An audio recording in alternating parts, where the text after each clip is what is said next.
Oi, eu sou a Gabi Xavier e hoje vou falar mais uma vez de Death Note. Mas eu não vou falar sobre o anime, nem vou falar sobre a adaptação que vai sair da Netflix, porque isso eu vou esperar lançar pra voltar a comentar qualquer coisa. Mas eu vou comentar de outras adaptações live action que já existem sobre o anime. Se você não sabe sobre isso ou se você não conhece, continua aqui assistindo esse vídeo pra saber. Mas antes disso, vou apresentar pra vocês um aplicativo chamado Death Note Amino, que está patrocinando esse vídeo e que é todo sobre Death Note. E ele é basicamente uma comunidade pra você poder discutir com outros fãs de Death Note sobre o anime, sobre o mangá, responder quiz, participar de enquetes, de fóruns de discussões, conferir fanarts e também participar do que tá rolando agora nas comunidades de Amino, de algumas comunidades de animes dentro da Amino, que se chama Anime Wars. Essas comunidades de anime, entre elas a do Death Note, estão participando de várias competições, atividades entre si, pra ver qual delas se sai a campeã da competição toda. O aplicativo Death Note Anime tá disponível pra iOS e Android, os links vão estar aqui todos na descrição, todas as informações que você precisar. E eu criei uma enquete lá que eu espero que vocês participem perguntando quais dessas adaptações live action de Death Note você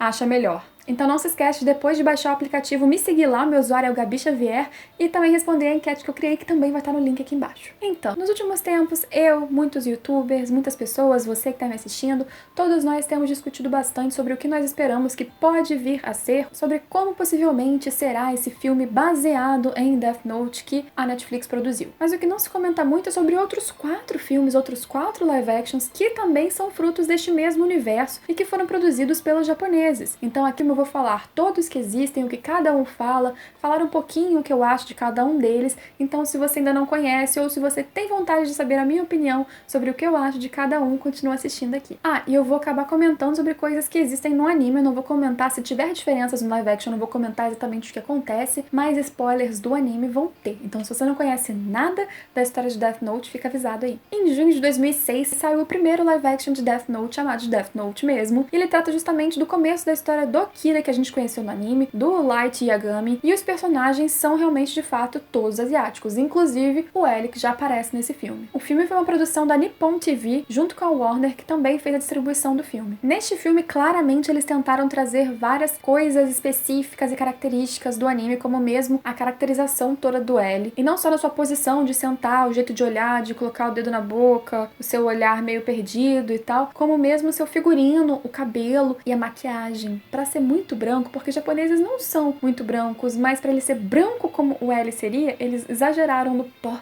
na cara dele, que fica extremamente branco, e no lápis de olho, ali no contorno preto do olho dele, porque o L também teria aquelas olheiras e tal. Mas é claro que há algumas diferenças, principalmente no roteiro. A história segue muitas coisas fiéis, tem várias cenas que são iguaizinhas, só que certos momentos eles fazem algumas diferenças, inclusive incluindo personagens em momentos bem cruciais da história. Então não ache que só por ser japoneses fazendo e por eles tentarem seguir muito de perto a personalidade dos personagens principais, e sim, neste caso, a luta dos dois é de intelecto e eles tentam se manter muito fiéis a isso, mas tem sim modificações, tem sim mudanças. Fora que não é uma superprodução no sentido de qualidade estética da coisa. Além de não ser as melhores atuações do mundo, esteticamente falando, plasticamente falando, a gente tem CGIs ruins. Mesmo o Ryu, que é muito descolado do filme, sabe? Ele não tá ali incorporado no ambiente, é claramente um CGI. Mas pra quem gostar de ver seus personagens favoritos ali caracterizados como pessoas em live action, da forma mais próxima com o anime que os japoneses puderam fazer na época, é assim uma boa indicação. E naquele mesmo ano, em novembro de 2006, a gente teve a continuação desse filme, Death Note 2 ou Death Note The Last Name. E ele justamente termina essa história, e ele termina sim de uma maneira diferente do anime. Inclusive o final de um desses personagens é extremamente diferente. A gente tem uma conclusão de todo esse arco, de toda essa jornada do Kira, do Light, bem diferente do que a gente tem no anime. O que na verdade é bem interessante, porque você chega no final e você não sabe exatamente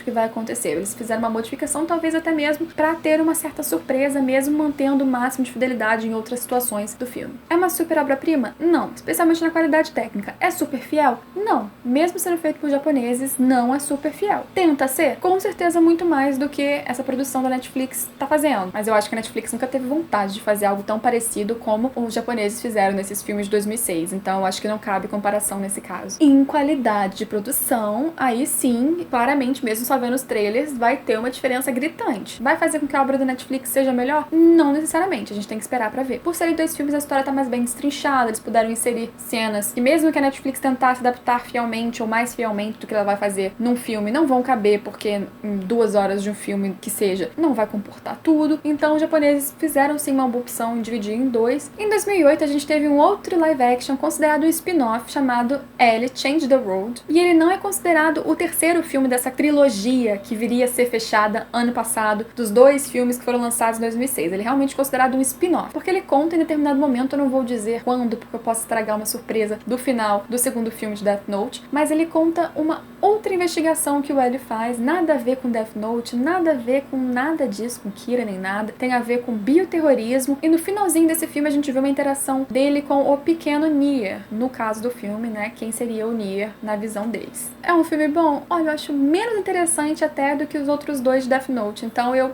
não recomendaria. É importante dizer que esse filme spin-off sobre o L não tem nada a ver com o mangá spin-off do L que foi lançado em 2006, que aí conta uma outra investigação dele em parceria com o FBI, narrada pelo Mello, é outra coisa totalmente diferente. Em 2016, no final do ano passado, foi lançado Death Note Light Up the New World, ou Death Note Iluminando o Novo Mundo, que foi inclusive distribuído no Brasil pela Sato Company. Nesse caso acontece algo diferente, o que muita gente acreditava que a Netflix poderia ter feito de forma semelhante, que eles pegam a ideia do Death Note, o mesmo universo, pós-Kira, pós-Light, e eles colocam um mundo em que, na verdade, agora tem 6 Death Notes na Terra. O máximo de Death Notes que aparentemente poderiam ser usados na Terra. E esses 6 Death Notes estão sendo usados pelas mais diversas pessoas, pessoas diferentes, com motivações diferentes, inclusive de partes diferentes do mundo. Pelo menos eles tentam passar essa ideia, porque eles começam o filme com um europeu, num local nada a ver com o Japão, numa situação nada a ver com o Japão, com um médico que encontra o Death Note e usa em um dos seus pacientes. Inclusive o diálogo não é feito em japonês, é tudo na língua dele, enfim. Eles realmente tentaram contextualizar isso que aconteceu fora do Japão com alguém que é fora do Japão. Mas o resto da história volta todo pro Japão, mesmo em relação aos outros cadernos, e toda uma trama se desenvolve para poder achar todos que estão acontecendo, porque óbvio que depois de já ter acontecido o caso Kira, quando acontecem mortes em massa em diferentes locais do mundo, em motivações diferentes, situações diferentes, as pessoas, os investigadores profissionais do mundo afora já começaram a desconfiar de Kira e de Death Note, quer dizer, de pessoas usando algum Death Note. Nesse caso, a produção foi bem melhor do que dos 2 primeiros filmes de Death Note, inclusive esse filme, por fazer parte do mesmo universo, de 10 anos depois da história do Light, ele é considerado o fim dessa trilogia. O Death Note 1, 2 e esse Light Up the New World, eles fechariam a trilogia Death Note feita pelos japoneses. E eu acho que a qualidade foi bem superior. A história é interessante porque você não sabe nada que tá acontecendo. Tem um novo L nessa história. Eu não gosto muito da caracterização que eles deram para ele, mas tirando isso, eu acho que os outros personagens são bons. Inclusive tem um outro investigador principal que eu acho que o ator tá bem, até é um personagem que eu me aproximei muito mais, consegui me aproximar e até consegui me interessar sim pela investigação como um todo e querer saber o que estava acontecendo. Eles criaram uma trama que minimamente me prendeu. E talvez minimamente tenha me prendido porque foi algo novo, foi algo diferente. É claro que tem vários clichês e várias soluções da narrativa que eles pegaram já de Death Note. Eles usaram várias situações que já tinham em Death Note que foram boas lá. Mas mesmo com essas coisas, mesmo com semelhanças em alguns momentos que você fala, tá repetindo a mesma fórmula, mesmo assim foi algo inovador, digamos assim. Então, acho que vale a pena. Desses 4 filmes, no total que eu falei pra vocês, esse último é o que eu acho que vale mais a pena você assistir. Ah, e só um adendo, gente, tem sim um dorama também produzido em 2015 pelos japoneses, que também adapta a história de Death Note, e também é sobre o arco ali do Kira, do Yagami Light, só que neste caso teve sim mais modificações nas personalidades dos personagens, especialmente dos personagens principais, o que fez muita gente criticar essa adaptação como um todo, apesar dela ser serializada, apesar dela ter mais tempo de desenvolvimento, eles optaram por sim mudar ali um pouco dos traços principais desses personagens, inclusive daquela questão da genialidade do Kira e da sua segurança ao agir e tudo mais. Mas se interessar vocês, e isso não é jabá, eu apenas vi no notebook e achei interessante falar, no dia 2 de agosto, se não me engano, a Rede Cinemark em vários cinemas do Brasil vai estar exibindo esses 3 filmes de Death Note, justamente a trilogia, não o spin-off de L, pra você que tiver acesso a esse cinema e tiver vontade, já começar a entrar no clima. Se você não quiser quiser ir na Cinemark, de qualquer forma, assiste pelo menos o último filme que eu acho interessante, ou assiste tudo, pra você ter um parâmetro na hora que você for assistir, se você for assistir ali o filme da Netflix, você falar, ah, isso aqui ele foi melhor, isso aqui ele foi pior, ou não cabe comparação, enfim. E é isso, gente, espero que vocês tenham gostado desse vídeo. Se você gostou, não esquece de curtir, se inscrever no canal se você ainda não for inscrito para acompanhar todos os próximos vídeos, e a gente se vê nos próximos vídeos. Tchau, tchau!